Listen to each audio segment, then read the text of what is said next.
This is your ESPN Alamogordo Tiger Athlete of the Week Spotlight, brought to you by the Winner's Circle, Vision Ford Lincoln Hyundai, and McGinn's Pistachio Land. This week's athlete is Max Merrell of Tiger Wrestling. Well, the wrestling team's gotten off to a pretty good start this year. You've gotten off to a good start. Let's talk about the Las Cruces tournament. How do you feel like you wrestled over there? Yeah, it was a good tournament. So it was our first real competition, I could say, of this season, and I think I did fairly well for it being the first time. And actually, so last year at this tournament, I went 0-2.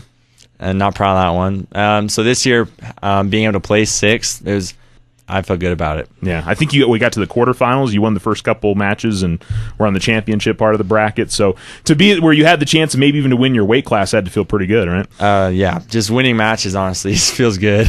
This is a program that is still young. We've seen some guys like you and Devin last year obviously had a lot of success, and it just continues to try and build the program. Are you still feeling that? Do you feel like trying to be a part of that to help this program continue to grow? Yeah, for sure. There's plenty of growth we still have to do. A lot of young guys, a lot of first-year wrestlers this year. There's only a couple of us returning from last year, so that's tough sometimes, but it's good because you can see that this program is just going to keep getting better and better and better. Yeah, got the guys and the gals. You got 3 girls wrestling this year. That's kind of a cool thing that we talk about it, but for it to be there's not many co-ed sports out there, but this is one of them for wrestling. It's got to be a good addition to the team for y'all, I think. Not a lot of people know about it, but there's a girls' state tournament, and I think they're looking forward to competing in that at the end of the season. And what are your goals for this season? Are you just taking meet by meet and try to see how many matches you can go out there and win, or do you have some loftier goals? Or so I guess you could say everyone's goal is I want to place a state this year.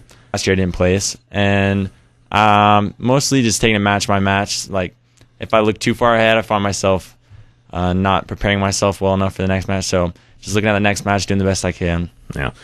You had a really good year in football, made all district this year. I had fun watching the group this year because you guys seem like a really tight-knit group and had fun going out there and trying to fight every single week. I mean, what was your feeling coming out of the football season?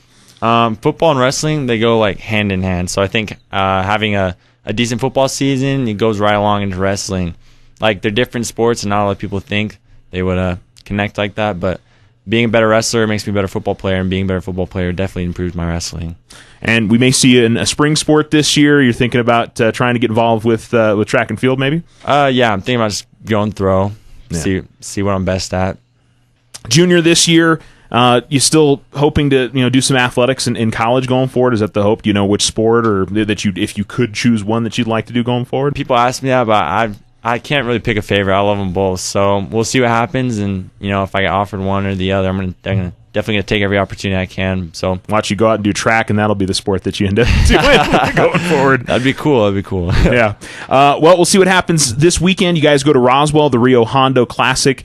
Max, congratulations on being Athlete of the Week. Thank you for having me.